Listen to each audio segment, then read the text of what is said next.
kita sudah baca bersama di dalam Ulangan 6 ayat 6 sampai 7. Jadi topik kita pada pagi hari ini yaitu apa? Pentingnya regenerasi yang dimuridkan. Pentingnya regenerasi yang dimuridkan artinya tidak hanya penambahan generasi, tapi generasi yang dimuridkan dan memuridkan. Ya, seperti yang dikatakan oleh Alkitab, ya, firman Tuhan kepada bangsa Israel bahwa sampaikanlah perintah Tuhan kepada anak-anakmu tidak hanya satu kali tapi apa? Berulang-ulang. Ya, berulang-ulang. Kenapa berulang-ulang? Supaya disampaikan lagi, artinya tertanam di dalam hatinya dan dia akan sampaikan lagi kepada generasi berikutnya, sehingga dari generasi awal sampai generasi akhir nanti semua hidup di dalam takut akan Tuhan. Nah, ini yang pentingnya. Nah, kalau kita lihat ya di dalam perjalanan bangsa Israel, khususnya di dalam Hakim-Hakim, ketika Yosua jadi Musa yang membawa dari Mesir sampai di perbatasan Kanaan, Sungai Yordan. Kemudian yang menyeberangkan masuk ke tanah Kanaan adalah Yosua. Dan setelah Yosua udah tua, ya Yosua yang berperang, yang memimpin bangsa Israel, walaupun Tuhan yang berperang untuk mengalahkan bangsa-bangsa di tanah Kanaan, tapi setelah Yosua sudah tua, digantikan oleh zaman Hakim-Hakim. Nah, kalau kita lihat di dalam Hakim 2 ayat 7, coba perhatikan ya. Hakim 2 ayat 7. Sudah dapat semua? Hakim 2 ayat 7. Kalau sudah dapat semua, kita akan bacakan bersama-sama. 1, 2, 3. Dan bangsa itu beribadah kepada Tuhan sepanjang zaman Yosua dan sepanjang zaman para tua-tua yang hidup lebih lama daripada Yosua, dan yang telah melihat segenap perbuatan yang besar yang dilakukan Tuhan bagi orang Israel. Jadi di situ kita lihat bahwa dikatakan pada zaman Yosua, ya, dan pada zaman generasinya Yosua yang mungkin seangkatan dengan Yosua, tua-tua yang ada, ketika mereka masih hidup, bangsa Israel itu melakukan apa yang Tuhan kehendaki. Sama juga kalau kita tarik di dalam kehidupan kita, ketika orang tua kita mengajarkan kita, ketika kita tinggal sama orang tua kita, mungkin kita masih rajin beribadah, tapi ketika orang tua sudah tidak ada, apakah kita masih seperti ketika sama dengan orang tua? Dalam konteks kita di Pondok Asarel di tempat ini, apakah selama 3 tahun kamu diperlengkapi di sini akan sama ketika kamu keluar setelah 3 tahun dari tempat ini? Atau kamu hanya baik, kamu hanya taat mendengarkan, melakukan firman Tuhan ketika ada pemimpinmu di situ, ketika ada orang yang membimbing kamu? Tapi ketika tidak ada orang yang membimbing kamu, apakah kamu masih melakukan firman Tuhan itu? Nah, sama yang dikatakan di sini. Dikatakan pada zaman Yosua, sepanjang zaman para tua-tua hidup lebih lama daripada Yosua, ya masih ada generasi yang sama-sama dengan Yosua tapi masih hidup. Bangsa Israel melakukan apa yang dikehendaki oleh Tuhan. Ya. Tapi apa yang terjadi setelah Yosua sudah kembali ke Tuhan, artinya sudah meninggal, tua-tua zamannya Yosua sudah nggak ada juga. Apa yang terjadi dengan generasi yang baru, generasi Israel? Nah, coba kita lihat. Ya, ada dampak pemuritannya. Kalau tidak ada pemuritan, habis generasi. Ya, habis generasi. Nah, kalau kita lihat gereja di dalam perjanjian baru yang dirintis oleh Rasul Paulus, kalau kita lihat semua sih tidak ada sekarang. Ya, artinya sudah berganti dengan agama yang lain. Ya. Apa yang terjadi? Mereka kehilangan generasi, tidak ada pemuritan. Ya. Jadi harapan kalian ditempatkan di sini. Suatu waktu kamu akan memuridkan lagi orang. Ya. Jadi tidak hanya pengajaran itu tidak hanya sampai di generasi kalian, tapi generasi berikutnya kamu akan selamatkan. Ya. Satu generasi diselamatkan, berapa? 2 generasi akan terselamatkan. Ya. Artinya ketika kamu diselamatkan, minimal anakmu nanti diselamatkan, minimal cucumu akan diselamatkan, dan generasimu lagi terus seperti itu, maka sepanjang generasi itu akan diselamatkan dan akan takut akan Tuhan. Tapi ketika generasimu hanya sampai di generasimu yang baik, generasi berikutnya tidak ada pemuritan, habis. Ya. Nah, ini pentingnya, ya, perhatikan. Ya. Jadi dampak dari tidak adanya pemuritan, apa yang terjadi ketika tidak ada pemuritan? Ya, saya katakan tadi akan generasi itu akan habis. Ya. Generasi itu akan habis. Ya. Nah, coba kita lihat di dalam Hakim-Hakim 2 ayat 10. Ya. Hakim-Hakim 2 ayat 10. Dapat semua? Amin. Ya, coba kita baca sama-sama. 1, 2, 3. Setelah seluruh angkatan itu dikumpulkan kepada nenek moyangnya, bangkitlah sesudah mereka itu angkatan yang lain yang tidak mengenal Tuhan ataupun perbuatan yang dilakukannya bagi orang Israel. Setelah angkatan itu, angkatannya Yosua dan tua-tua itu selesai, mereka meninggal, bangkitlah suatu angkatan yang tidak mengenal Tuhan. Kenapa bisa terjadi? Kenapa bisa terjadi? Tidak ada pemuritan, tidak ada regenerasi. Ya. Makanya di awal tadi Tuhan sudah katakan, ajarkanlah berulang-ulang kepada anak-anakmu, baik di rumah atau dimanapun, di ladang. Ajarkan mereka supaya tertanam dalam hati mereka bagaimana Tuhan menolong mereka, bangsa Israel itu keluar dari perbudakan, dibawa ke tanah Kanaan dengan berbagai mujizat. Kau ada di sini, kau baik-baik, miliki hati yang takut akan Tuhan, karena kamu akan menjadi generasi yang akan memuridkan generasi-generasi berikutnya. Amin. Supaya kekristenan itu tidak selesai, tidak habis. Ya, dikatakan, ya ini fakta. Setelah Yosua dan tua-tua meninggal, bangkitlah suatu, apa di situ dikatakan, bangkitlah suatu angkatan yang tidak mengenal Tuhan, tidak menyembah lagi kepada Allah Israel, tapi menyembah kepada ilah-ilah bangsa-bangsa yang ada di tanah Kanaan pada saat itu. Ya. Makanya saya menjadi pertanyaan, apakah setelah generasi kalian masih ada generasi yang takut akan Tuhan? Apakah setelah generasi kalian masih ada generasi yang mau punya semangat memuji Tuhan seperti kalian? Ini tanggung jawab di mana? Coba saya tanya lagi. Apakah setelah generasi kalian masih ada generasi yang seperti ini? Ada enggak? Ada? Ada. Tergantung dari mana? Tergantung dari diri kalian. Mau memuridkan orang enggak? Ya. Apakah setelah angkatan kalian masih ada angkatan yang akan memuji Tuhan seperti berapi-api seperti itu, punya semangat seperti itu? Kamu harus memuridkan orang lagi untuk punya semangat seperti itu. Kalau kamu tidak memuridkan, maka akan bangkit suatu angkatan yang tidak tahu menyembah, yang tidak tahu berdoa, yang tidak tahu baca Alkitab, yang hanya Kristen KTP. Kesinan habis. Ya. Oke. Kalau orang tidak dimuridkan, apa yang terjadi? Tadi pertama, orang itu tidak akan mengenal Tuhan. Ya. Karena tidak dimuridkan, maka muncul angkatan yang tidak mengenal Allah yang sesungguhnya, Allah yang sebenarnya. Karena tidak ada pemuritan.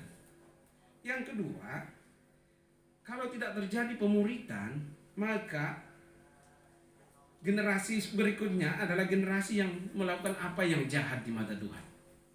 Kamu mau generasi selanjutnya melakukan apa yang jahat di mata Tuhan? Mau? Apa yang harus kalian lakukan? Melakukan pemuritan. Muridkan setiap orang yang ada di sekitar kita. Makanya ada mentor. Kamu muridkan yang baru datang, supaya terjadi regenerasi yang dimuridkan, generasi yang dimuridkan. Ya, kalau tidak, maka yang terjadi adalah generasi akan hilang. Generasi yang hidupnya di pantai, generasi yang hidupnya di hutan-hutan sabung ayam, generasi yang hidupnya mabok-mabok, generasi yang hidupnya motor-motoran, generasi yang hidupnya obat-obatan terlarang dan lain sebagainya. Itu yang akan muncul nanti kalau tidak ada regenerasi yang dimuridkan. Ya, ada di tangan kalian sebagai generasi, di tangan kita semua. Ya, jadi kembali, kalau tidak terjadi pemuritan akan terjadi generasi yang kelakuannya jahat di mata Tuhan. Nah, coba kita lihat di dalam Hakim-Hakim 2 ayat 11 dan 12. Hakim-Hakim 2 ayat 11 dan 12. Saya akan bacakan, coba perhatikan di situ ya. Lalu orang Israel melakukan apa yang jahat di mata Tuhan dan mereka beribadah kepada para Baal. Ya, mereka beribadahnya kepada Baal, bukan lagi kepada Allah Israel yang membawa mereka keluar dari tanah Mesir, tapi mereka beribadah kepada ilah-ilah yang ada di tanah Kanaan pada saat itu. Ya. Ilah zaman sekarang apa? HP. Bukan lagi kita memprioritaskan bagaimana kita menyembah Tuhan, berdoa menyembah Tuhan, tapi yang menjadi prioritas adalah game, HP, TikTok, dan sejenisnya dan kawan-kawannya. Facebook, nonton, habis waktu kita untuk hal-hal duniawi. Sedangkan untuk Tuhan, menyembah Tuhan sangat terbatas. Begitu semangatnya ketika engkau main game, tapi semangatmu di dalam beribadah, orang puji-pujian, mulutmu gak bisa terbuka. Pada saat main game teriaknya luar biasa. Ini generasi yang akan hilang kalau tidak cepat-cepat ditangani. Ini penting, ya. Dikatakan mereka menyembah kepada Baal, mereka meninggalkan Tuhan Allah nenek moyang mereka yang telah membawa mereka keluar dari tanah Mesir, lalu mengikuti Allah-Allah lain dari Allah bangsa-bangsa di sekeliling mereka dan sujud menyembah kepadanya, sehingga mereka menyakiti hati Tuhan. Waktu mereka habis untuk menyembah Allah-Allah orang Kanaan, bukan lagi menyembah kepada Allahnya Israel. Waktu kita habis untuk menyembah handphone. Bukankah kalau main game tunduk terus kan? Ya. Bukankah kalau nonton TikTok? Akhirnya waktu kita habis untuk menyembah ilah-ilah dunia ini, tapi dipas tidak. Ya, hanya hari Sabtu dan Minggu, hari-hari lainnya itu menyembah Tuhan yang sesungguhnya. Amin.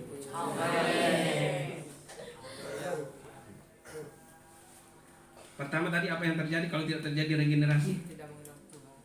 Ya, tidak mengenal Tuhan. Yang kedua, tidak mencari mata Tuhan. Iya, akan melakukan hal-hal yang jahat di mata Tuhan. Yang ketiga, apa yang akan terjadi kalau itu dua terjadi? Tuhan pasti murka. Siapa yang mau dimurkai Tuhan? Ada enggak? Siapa yang mau dimurkai Pak Andre sama Bu Lydia? Ya, sama Bunda enggak ya? Tentu semua orang tidak mau dimurkai Tuhan kan? Loh, suaranya Bunda saja udah menggelegar, apalagi suara Tuhan mengguntur, mati kamu semua. Benar nggak? Makanya bangsa Israel itu nggak pernah disuruh dekat kecuali Musa kan? Mati kau lihat Tuhan marah. Ya. Nah dikatakan, coba kita lihat apa yang terjadi setelah generasi bangkit, suatu generasi yang tidak mengenal Tuhan lagi, yang tidak menyembah lagi kepada Israel, maka Tuhan murka. Coba kita lihat di ayat Hakim-Hakim 2 ayat 14 sampai 15. Nah, saya bacakan ya. Maka bangkitlah murka Tuhan terhadap orang Israel. Ia menyerahkan mereka ke dalam tangan perampok dan menjual mereka kepada musuh di sekeliling mereka, sehingga mereka tidak sanggup lagi menghadapi musuh mereka. Setiap kali mereka maju, tangan Tuhan melawan mereka dan mendatangkan malapetaka kepada mereka, sesuai dengan apa yang telah diperingatkan kepada mereka oleh Tuhan dengan sumpah, sehingga mereka sangat terdesak. Nah, ini dampak yang terjadi ketika Tuhan murka. Murka Tuhan itu terjadi karena ketidaktaatan bangsa Israel. Tuhan marah. Ya. Kalau kita melanggar perintah-perintah Tuhan, Tuhan bisa marah. Ya. Tuhan bisa murka. Dan dikatakan yang tadinya disertai, setiap berperang pasti menang, setiap berperang pasti menang, karena Tuhan menyertai mereka. Tapi sekarang berbalik, jadi musuhnya Tuhan. Mereka maju, Tuhan yang pukul mereka. Coba bayangkan. Mau dipukul Tuhan? Kau berusaha tapi Tuhan tidak pernah berkati. Ya. Apapun yang kamu lakukan Tuhan tidak berkati. Apa yang terjadi? Kerugian. Ya. Ini yang dialami Israel. Tapi Israel apa yang dia lakukan? Ya, kalau sudah mengalami masalah seperti itu baru mau cari Tuhan lagi. Bukankah kita juga seperti itu? Ketika senang-senang, semua dalam keadaan baik-baik, rajin berdoa, rajin puasa, rajin ibadah, benar nggak? Kalau semua baik-baik, serba rajin ya. Kalau semua baik-baik ya, atau terbalik? Terbalik ya. Ya, kalau semua baik-baik malah doanya Senin Kamis. Ya, semua baik-baik, puasanya jarang, bahkan tidak. Kalau semua baik-baik, baca Alkitabnya sampai 10 pasal. Benar begitu? Harusnya begitu. Ya, tapi kenyataannya nanti ada masalah baru cari Tuhan. Nanti tulang ikan nyangkut di leher baru mulai bersujud di hadapan Tuhan. Benar? Iya kan? Waduh, rajin doanya itu sampai penyembahannya luar biasa kalau tulang ikan sudah nyangkut di leher. Apa mau seperti itu? Ya. Janganlah, ya. Jangan dikasih murka Tuhan dulu baru kita mau cari Tuhan. Ya. Tapi janganlah terus bersama dengan Tuhan. Gak usah dimurkai baru kita mau melakukan yang baik. Gak usah dimarahin baru kita mau berdoa. Gak usah dimarahin baru kita mau baca Alkitab. Gak usah dimarahin baru kita mau melakukan hal-hal yang baik. Tapi berangkat dari hati kita karena kita ini adalah umatnya Tuhan. Ya. Jangan sampai Tuhan murka. Ya. Jadi Israel tuh nanti Tuhan murka baru mereka nangis-nangis lagi. Dan ya itulah Allah itu tidak pernah ingkar janji ya. Apa yang dia katakan, aku akan memberkati engkau. Janjinya kepada Abraham, Ishak dan Yakub itu terus nyata. Dan itu yang Tuhan ingat terus dan belas kasihannya kepada bangsa Israel tetap ada. Walaupun mereka sudah menyembah Allah yang lain, tapi Tuhan tetap mengasihi mereka. Walaupun kita juga kadang terjatuh di lembah kekelaman, tapi Tuhan tidak membiarkan engkau hilang. Ya. Walaupun engkau terhilang di pantai, tapi Tuhan mencari engkau dan membawamu ke Cianjur. Ya, jadilah penyembah-penyembah. Kalau dulu sana menyembah motor, sekarang menyembah Allah yang sesungguhnya. Ya. Kalau dulu engkau tidak bisa berkata, Mama, karena engkau murka kepada mamamu, karena engkau merasa dibuang. Ya, tapi karena belas kasihan Tuhan tetap mengasihi engkau, sehingga suatu waktu dari Lembang engkau berkata, Mama. Puji Tuhan, ya. Jadi walaupun dalam keterpurukan yang kita alami, Allah tidak pernah meninggalkan saudara dan saya. Amin. Ya, Allah tetap bersama dengan engkau. Ya, kasih Allah tetap nyata. Ya, Morin, walaupun mamamu jauh di Toraja, papamu ada di sana di Karosa, tapi Tuhan tetap menyayangimu, ya, dan membawamu ke tempat ini dengan satu tujuan. Ya, nah, jadi dalam kesusahan merintih, cari pertolongan Tuhan. Nah, kalau kita lihat di Hakim 2 ayat 18, di situ dikatakan, setiap kali apabila Tuhan membangkitkan seorang hakim bagi mereka, maka Tuhan menyertai hakim itu dan menyelamatkan mereka dari tangan musuh mereka selama hakim itu hidup. Sebab Tuhan berbelas kasihan mendengar rintihan mereka karena orang-orang yang mendesak dan mendesak. Tuhan kasihan mendengar rintihan, keluhan, tangisan kita semua. Ya. Rintihanmu, tangisanmu di hadapan Tuhan, kerinduanmu untuk bersekutu dengan Tuhan, untuk mencari Tuhan. Itu kan membawa semua. Ya. Yang membawa engkau sampai di sini tangisan orang tuamu. Sampai berapa baskom tangisan orang tuamu. Ya, berbaskom-baskom semua sampai di sini. Ya kan? Hargai semua. Ya. Oke. Nah, jadi masalahnya di sini ketika masih ada pemimpin mereka setia taat sama Tuhan kalau ada pemimpin. Tapi kalau kita lihat di ayat berikutnya di ayat 17, 16, 17 coba saya bacakan buat kalian semua ya. Maka Tuhan membangkitkan hakim-hakim yang menyelamatkan mereka dari tangan perampok itu, tetapi juga para hakim itu tidak mereka hiraukan. Oh, sudah mau ditolong tapi tidak mau dihiraukan lagi kan? Karena mereka berzina dengan mengikuti Allah lain dan sujud menyembah kepadanya. Mereka segera menyimpang dari jalan yang ditempuh nenek moyangnya yang mendengarkan perintah Tuhan, mereka lakukan yang tidak patut. Ya. Walaupun Tuhan mengasihi mereka, Tuhan kirimkan orang-orang untuk menolong mereka. Kalau zaman Israel, hakim-hakim yang dikirim. Mungkin zaman sekarang, pembimbing rohani yang dikirimkan Tuhan. Ya. Untuk menolong kamu. Tapi tetap saja kamu nggak mau berubah. Nah ini yang masalah kan. Ya. Makanya di atas kita baca dan ajarkanlah berulang-ulang. Dengarlah YouTube berulang-ulang. Firman Tuhan yang disampaikan supaya khatam di dalam hatimu kan. Benar enggak? Ya. Jadi firman Tuhan yang disampaikan tidak hanya hari ini. Lah gimana Pak kita dengar lagi? Bapak mau khotbah lagi yang itu? Udah tinggal buka channel YouTube. Kalau Asare Family kamu dengar lagi di situ berulang-ulang supaya khatam itu firman Tuhan dalam hatimu. Ya. Jangan bangkitkan murka Tuhan atas dirimu, tapi bangkitkanlah belas kasihan Tuhan atas dirimu. Ya. Yang terakhir, jangan kita hanya setia ketika ada orang utusan Tuhan ada bersama dengan kita. Ya. Bangsa Israel mengalami hal seperti itu. Setia ketika hakim-hakim itu masih hidup, tapi ketika hakim-hakim itu sudah mati, berubah setia. Apakah anak pendeta tetap setia menjalankan misi Tuhan yang ditaruh di dalam bapaknya setelah bapaknya tidak ada? Atau mereka menjual gereja itu?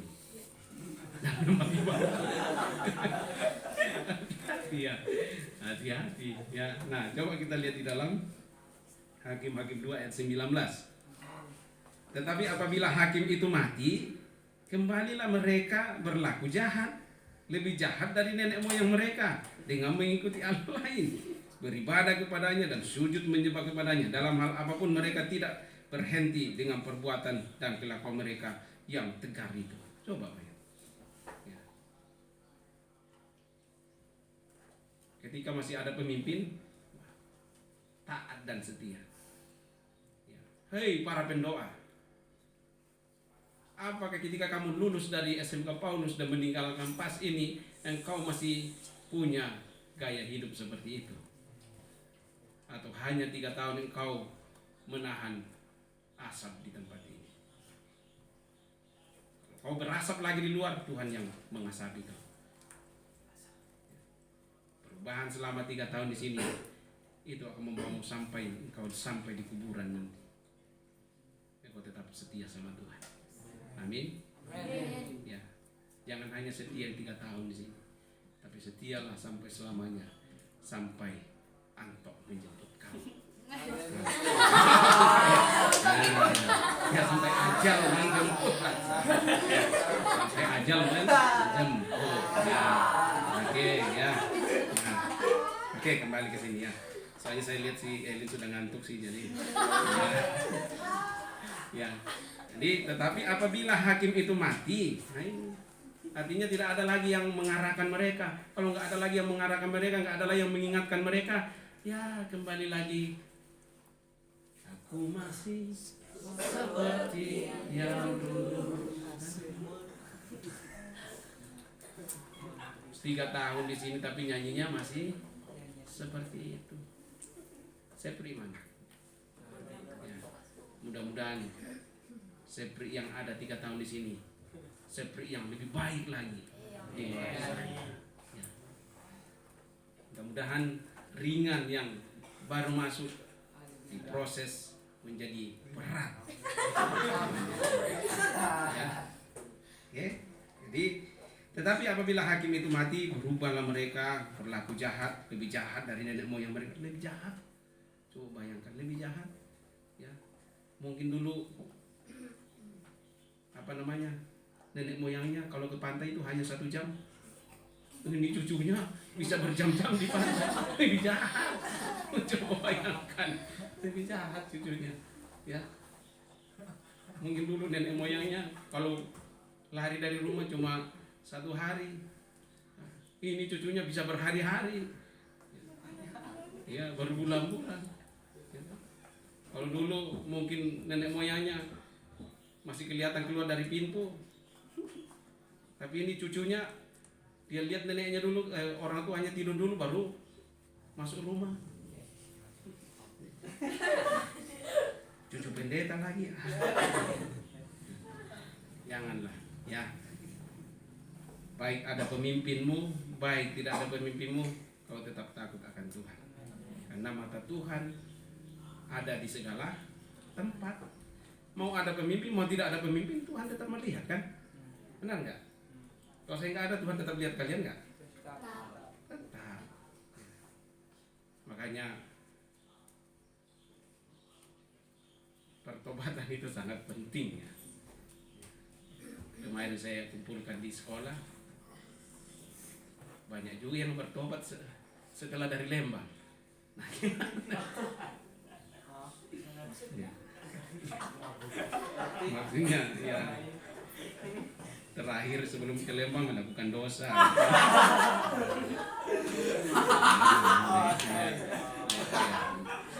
Oke, kembali. Janganlah seperti itu ya. Takut Tuhan itu penting. Mata Tuhan melihat segala sudut. Kamu masuk di kulkas, Tuhan lihat, ya kan? Kau mau sembunyi di manapun, Tuhan lihat. Kau masuk di dos itu, Tuhan lihat. Walaupun kita tidak lihat, ya milikilah hati yang takut akan Tuhan. Itu penting sekali. Oke, ini yang paling terakhir ya.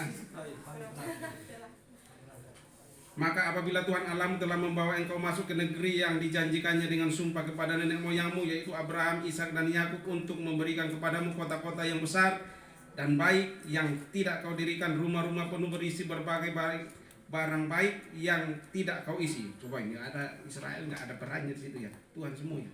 Sumur-sumur yang tidak kau gali, kebun-kebun anggur dan kebun-kebun zaitun yang tidak kau tanami, dan apabila engkau sudah makan dan menjadi kenyang, maka berhati-hatilah. Ini. Apabila keadaanmu baik, sudah diberkati Tuhan, berhati-hatilah supaya jangan engkau melupakan Tuhan yang telah membawa kamu keluar dari tanah Mesir, dari perbudakan. Engkau harus takut akan Tuhan Allahmu, kepada Dia haruslah engkau beribadah, dan demi namanya haruslah engkau bersumpah. Jangan kamu mengikuti Allah lain dari antara Allah bangsa-bangsa sekelilingmu, sebab Tuhan Allahmu adalah Allah yang cemburu di tengah-tengahmu, supaya jangan bangkit murka Tuhan Allahmu terhadap engkau, sehingga Ia memunahkan engkau dari muka bumi. Ya. Ini perintah sudah diberikan di kitab Ulangan loh. Tuhan sudah kasih tahu. Ya, nanti setelah kamu masuk, ini di sana sudah disediakan semua. Ya, tanah yang berlimpah sudah madu, mereka nggak gali sumur, mereka nggak nanam, semua Tuhan sudah siapkan. Tapi Tuhan katakan, hati-hati ketika kamu mengalami itu. Beras lipas kamu pernah nanam datang. Ini kisahnya sama. Hati-hati kamu lihat beras banyak, doa menurun, pujianmu menurun, baca Alkitabmu asal baca. Hati-hati. Kisahnya sama. Yang kita melihat, kita makan daging babi, kita makan enak. Justru di saat itulah kita harus waspada, berhati-hati. Jangan kendor doamu, tapi teruskan. Oke? Semangat? Semangat. Tadi pagi saya dengar ada yang berdoa. Di sini saya pernah dengar tadi ada doa nggak di dalam? Oh iya. 1 orang. Ya baguslah kamu 1 orang menerangi yang lain kan. Ya, mereka berdoa dalam roh. Kalau yang berdoa dalam badani kan. Ya, mereka yang berdoa mengaminkan dari tempat tidur mereka. Ya.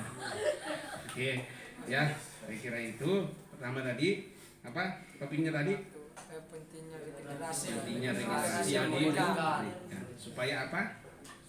Supaya apa? Tidak generasi. Supaya